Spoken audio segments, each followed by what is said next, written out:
Okay, so this is going to be a pretty cool day. We have the 2026 Ram 2500 Warlock Edition. This is essentially the tradesman package, which is their work truck package, but with a really cool appearance package, off-road package, and just the tech that a lot of people would want if they wanted to step up above a tradesman. So this has the 12-inch Uconnect, four-wheel drive. It's got the really cool little running boards or Nerf bars going down the side, black bumpers, black fender flares. This thing is an absolutely beautiful vehicle, and it's equipped with the 6.7 liter Cummins turbo diesel engine. 430 horsepower, 1,075 pound-feet of torque. You can only get the Warlock in this shorter bed configuration, so no 8-foot bed option here. But this truck has a 20,000 pound maximum tow rating, so it's got a tremendous amount of tow capacity, and it's got a good amount of payload capacity at right under 3,000 pounds, like 2,945 or something like that pounds worth of cargo capacity. We can actually look at the door sticker to see for sure.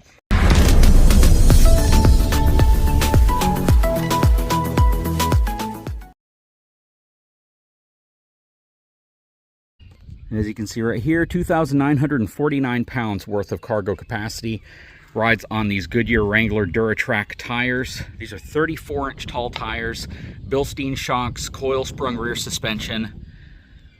And yeah, this shouldn't have any problem at all hauling this 2026 Brinkley Model I 275. This is a 30-foot long, little over 30-foot long travel trailer, and it's relatively heavy. And looking at the numbers on the Brinkley here, it has a 9,600 pound gross vehicle weight rating. It has a dry weight of 7,800 pounds. We're probably right at, I'm going to guesstimate 8,500 to 8,700 pounds, because we have quite a bit of stuff in here right now. And this has a cargo capacity of 1,740 pounds.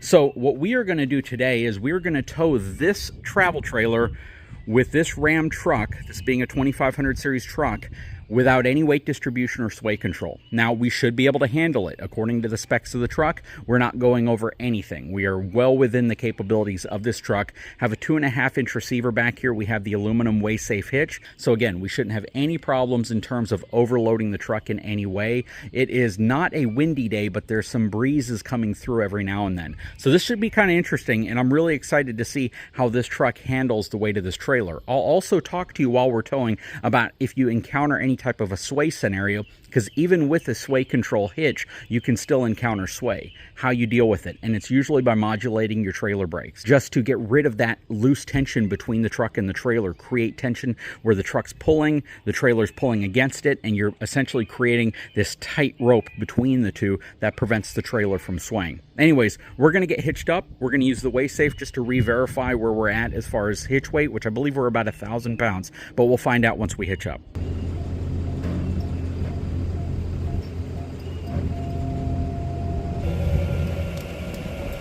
I love the Demco easy latch coupler that's on here, which will just latch in place automatically.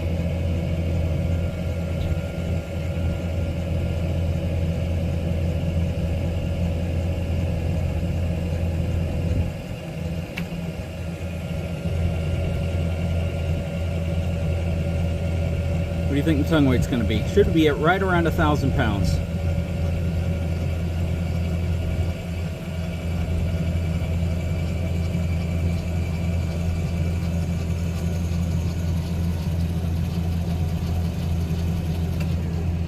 A hair under. Once we settle a bit, you can see right at 1,000 pounds. It's exactly what the BTBRV tongue weight scale told us. You know, if you have this Wieghsafe setup here, you really don't need my scale. That's probably the best way of putting it. I'm not out to try to get anybody to buy anything they don't need.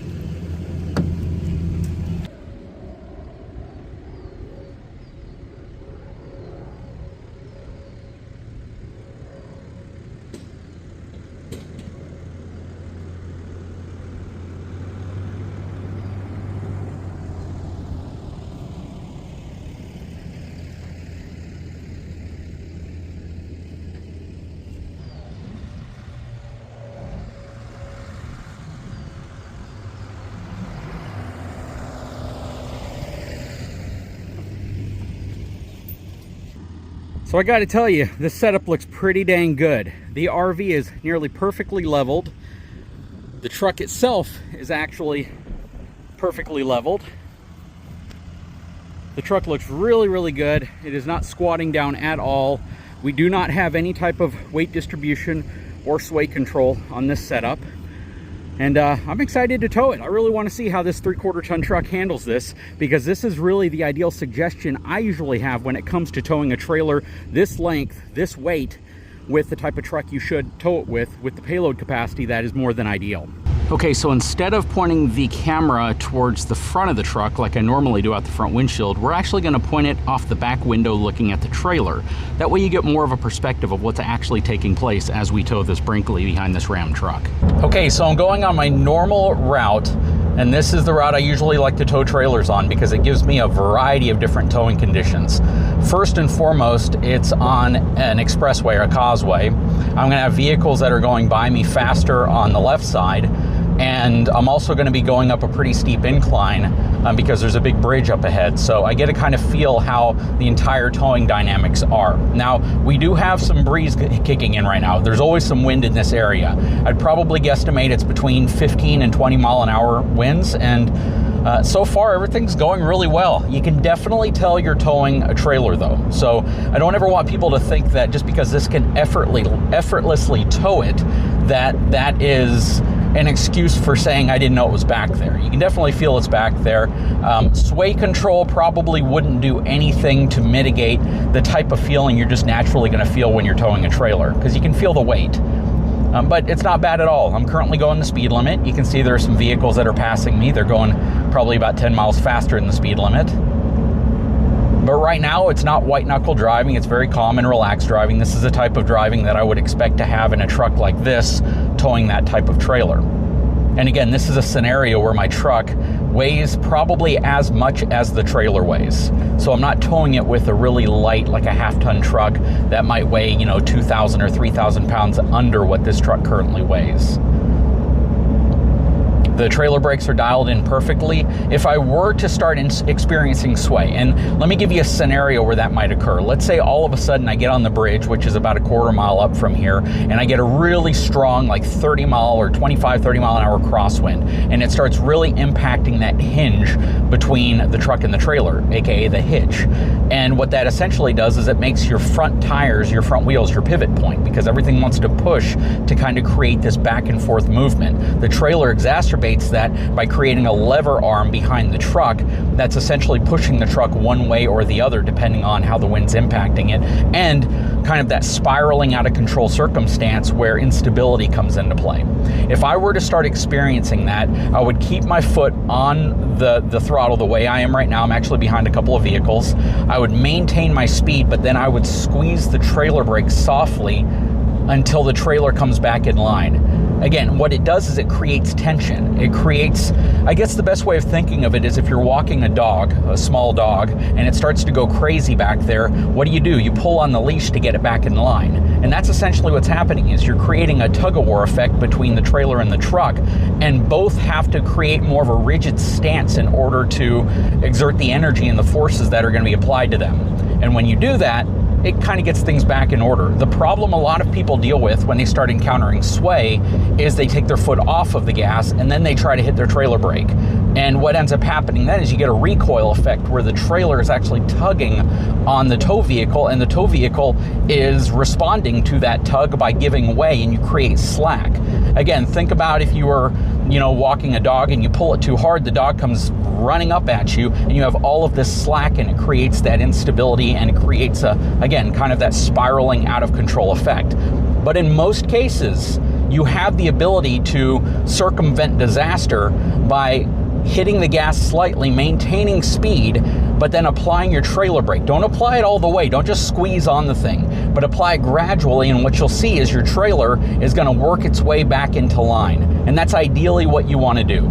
I love the way this truck is towing this trailer. You know, I made a point in a previous video, the initial video on this truck, that I feel this is like the ideal truck that I always talk about when I'm saying a 3/4 ton truck for a relatively heavy travel trailer. And when I say relatively heavy, I really mean like 6,500 pounds up to about 12,000 pounds. Beyond that, you should really consider the longest wheelbase truck you can get, a 1-ton single rear wheel truck, something to really control the length and the weight, because most trailers over 12,000 pounds are going to be probably over 36 feet long, and you want something that can really tackle that lever arm effect that's going to be applied to the tow vehicle. But right now, I feel super comfortable with this setup. This trailer, being only a little over 30 feet long, is very heavy for its size. It's gonna be about 2,000, maybe 2,500 pounds heavier than a lot of conventional travel trailers from brands like Forest River, Jayco, and other brands who focus purely on being lightweight. So essentially what that means to you is you want more truck to be able to handle that weight, and you want more truck to be able to handle the energy that the trailer is going to apply to the truck.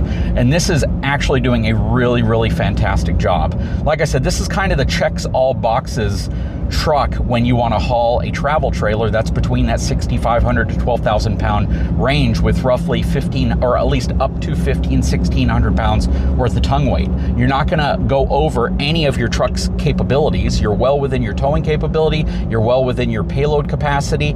It's going to settle the suspension a little bit, so it's going to give you a smoother ride. Your truck's going to have more than enough power. I think you could easily have gotten away with the 6.4 liter Hemi V8. You didn't need the diesel in this one, but of course the diesel gives you that extra grunt with that 1,075 pound-feet of torque. But overall, this is a really, really good setup. And again, I'm not using weight distribution. I'm not using sway control, because it's really not needed for my specific application. Now, if you're going to be towing and you're going to have another 400 or 500 pounds in the bed of your truck, you're going to have a lot more weight in the front of your Brinkley, you're going to have it loaded up with, you know, 1,000 pounds more than what I have, then you may want to consider things like weight distribution or sway control to be able to mitigate some of that weight and balance things back out, especially getting you more weight on your front axle, which can really do good things when it comes to trying to control your rig. But as we have it set up right now, which is actually set up for camping for us, so again, we probably have about 800 pounds worth of stuff in the RV. We have an extra battery box in the front of it. The only thing I don't have loaded in here that I might normally take would be a small generator in the bed of the truck, perhaps our mountain bikes, and maybe some chairs and some other things that wouldn't have fit in the trailer. So that would have probably accounted for maybe 200 pounds worth of stuff. And we still would have been well under the cargo capacity of this truck, even considering family and everything else that will be in the cab of this truck taking up weight as well. So really ideal setup.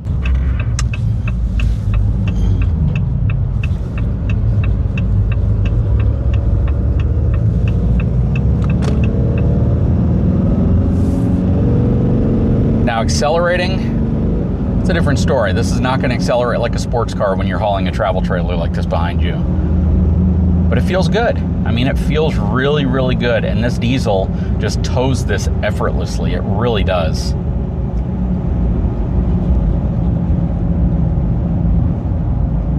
I gotta say, if I were looking to upgrade my truck, budget was a big factor, and I wanted to get just the right type of truck without getting something too big, too wide, maybe too, you know, difficult to maneuver or too rare to find. That's probably a big one. I would seriously look at this truck. I mean, absolutely. With 430 horsepower, 1,075 pound-feet of torque, 12-inch Uconnect screen, all the main features you need, tow mirrors with the power spot mirror, which is absolutely awesome, radar cruise control. It has all of the features that you would want for a long road trip. Bench front seat for a lot of families. I mean, having that center seat would be huge for a lot of folks. Trailer brake control built into it, front and rear parking sensors. Of course, you're going to get that diesel exhaust brake with the Cummins. It's just a really, really cool truck. And I can tell you, the pocket up front above the glove box, that thing is actually really nice to put your smartphone, to put food, to put snacks, to put different things that you might want to take with you when you're on the road. This has really turned out to be a fantastic truck. The only features it really doesn't have are some luxury features like power seats, memory seats, leather seats, a power drop tailgate from the remote. It still has an electric release, and it does lock, which is really nice. It still has the spray and bed liner, and it also has a 2,400 watt of onboard power, which is really nice as well. So it's got everything you're looking for It's just not loaded to the gills with luxury, but that's a good thing in many ways because it gives you so much more payload capacity in return. Again, we're talking about 2,949 pounds worth of payload capacity in this diesel 3/4 ton truck, which is a phenomenal amount. You'd probably have nearly another 700 pounds if you had the gas, which a lot of people will probably opt for because they'll probably weigh the pros and cons of both and figure that gas might be the better option for them, especially considering it will save them around $13,000. But very, very nice truck. Super, super nice ride, especially towing this Brinkley. I think the rig together with the Brinkley just is a perfect pairing. But drop a comment below. I would love to know what your thoughts are. Let me know what you think about this truck, what you think about that trailer, and the combination together. Is this the type of combination you're looking for your next tow rig with RV? Anyways, again, drop a comment below. I'd love to hear your thoughts. Guys, if you haven't had a chance, please take a moment, subscribe to the channel, give me a thumbs up, and we'll talk to you again very, very soon.